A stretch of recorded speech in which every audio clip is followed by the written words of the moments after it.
The sounds of buttons clicking, colorful lights flashing, the rush of coins dropping into the tray. It's a sensory experience that instantly transports us back to a place of pure joy and friendly competition. Arcades have captivated generations, and even as technology evolved, our love for arcades has only grown stronger. Why do we love arcades so much? It's not just nostalgia or the thrill of winning tickets, it's the immersive social experience, the tangible feedback, and the way these spaces bring people together. The story of arcades begins long before the neon signs and joysticks, stretching back to simple coin operated machines in the early 20th century.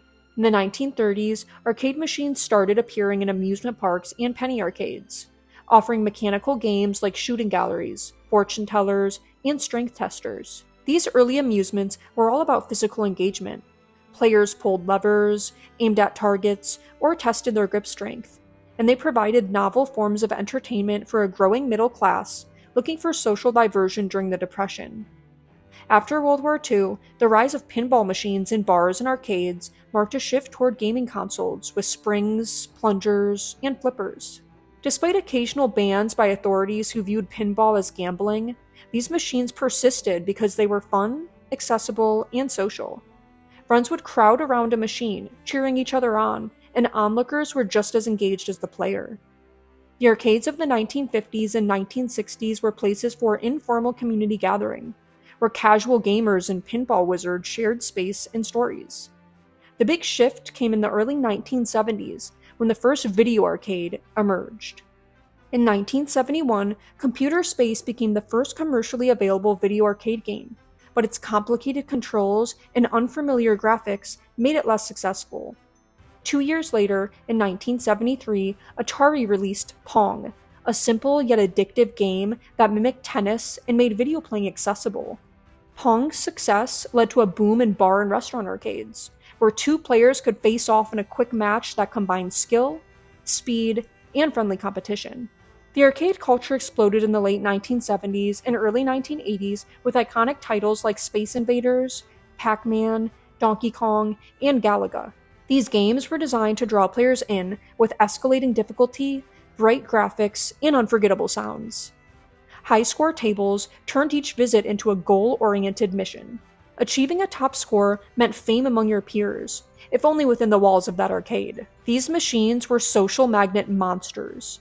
New players watched seasoned players, families challenged each other, and groups of friends debated strategies and swapped quarters for each play.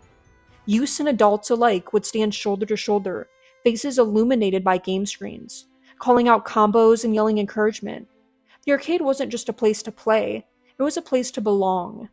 At the same time, arcades were at the forefront of arcade cabinet design. The evolution from upright cabinets to sit-down racing machines and immersive 3D simulators revolutionized how people play. By the mid-1980s, arcade hardware had surpassed the capabilities of home consoles, offering light guns, force feedback, elaborate cabinets, and multiplayer gameplay that brought people together in person in ways that couch gaming couldn't replicate. By the late 1980s, video game arcades felt like pop culture icons. Movies like War Games featured high-stake arcade competition, while Japanese arcades expanded with game centers full of fighting games like Street Fighter and beat-em-ups like Double Dragon. Visiting arcades became an activity, an event you planned with friends, combining pizza, tokens, and the thrill of mastering the latest game.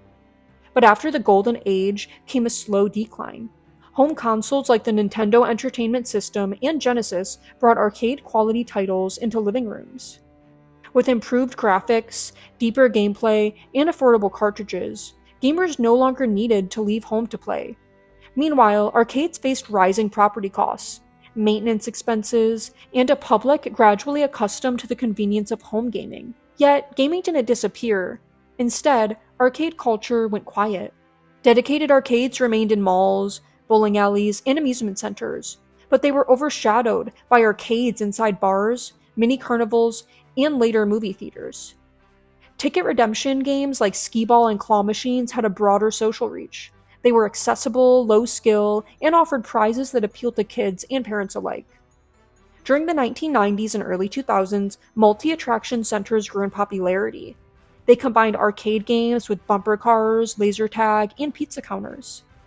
Choruses of laughter, beep beep track lights, and lines of kids waiting for tickets became a backdrop of family weekends. Brands like Chuck E. Cheese capitalized on this trend by combining games, food, and animatronic characters into a single kid-friendly environment complex. Meanwhile, venues like Dave & Buster's targeted the adult demographic by offering a combination of high-end arcade games, sports viewing, full-service bars, and restaurant dining.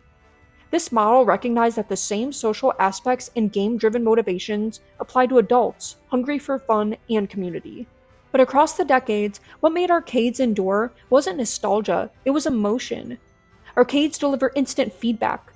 You press a button, you move a character, you win or you lose. That real-time reward loop is more visceral than a controller rumble or a screen flash. The physicality of joysticks and buttons, the satisfying plasticky feel of an arcade gun or a steering wheel, creates a full-body engagement that feels different from mobile taps or console triggers. Add the sounds, the pump of the bass from a racing game, the whir of a claw machine arm, the ping of a token dispenser, and arcades become immersive multi-sensory environments.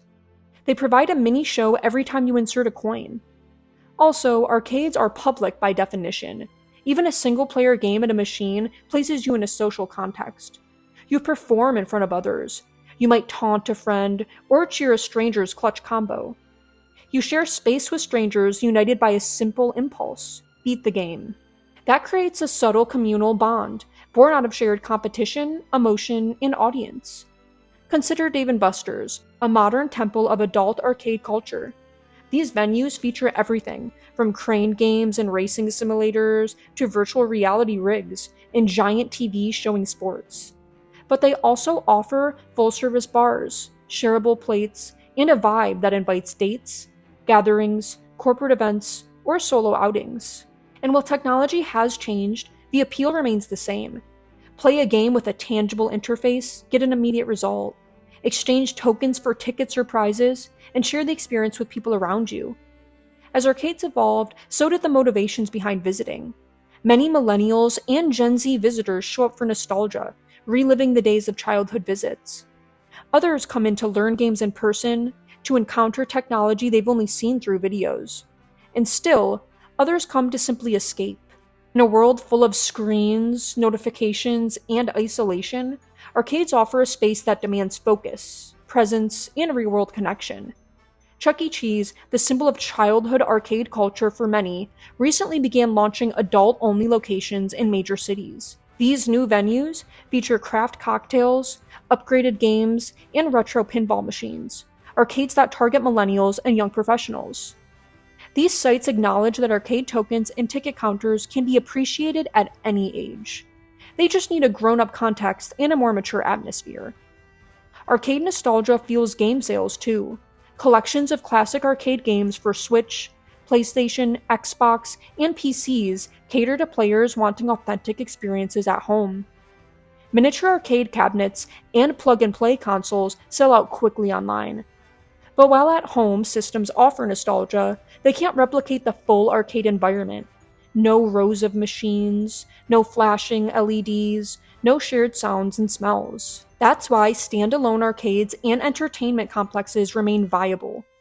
In the last few years, there's been a revival of boutique arcades loaded with pinball, vintage machines, indie titles, and tabletop play. Venues like Barcade in New York, Heartstopper in Seattle, and the One-Up in multiple cities offer a combination of nostalgic gameplay, craft beer, retro vibes, and sometimes food trucks outside. They fuse the social bar model with classic arcade play to create spaces that feel like modern speakeasies for gamers. In those places, you don't just play. You belong to a community that remembers Miss Pac-Man and still values tickets and prize counters. Arcade culture has even leapt into digital spaces. Competitive gaming with local leaderboards, local brackets, and monthly tournaments at arcade bars replicate the communal spirit of old-school arcades. Word of mouth and social media posts from game nights build tribal loyalty. The tactile buttons and rivalry across the room remind players that games are more than screen time, they're shared experiences.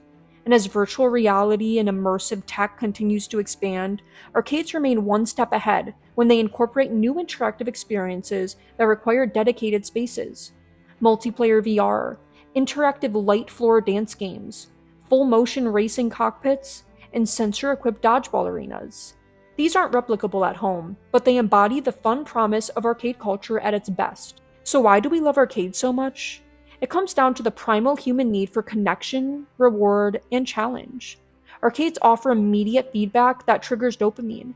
They create communities, players cheering at a crane game or celebrating high scores. They're spaces where skills matter and anyone can take a turn. They democratize fun.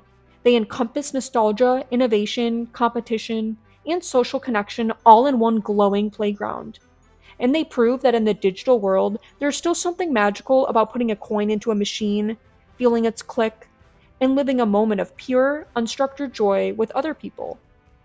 As long as people crave genuine connection and tangible feedback, arcades will continue to occupy a space in entertainment.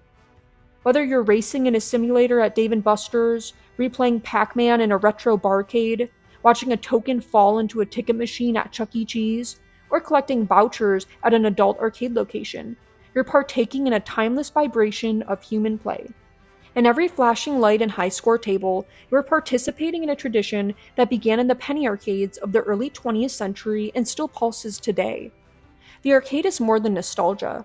It's a living, evolving culture that continues to create memories, challenge us, connect us, and remind us why games, in their simplest form, capture our hearts and keep us coming back, one quarter at a time. Like, comment, and subscribe for daily history and culture content.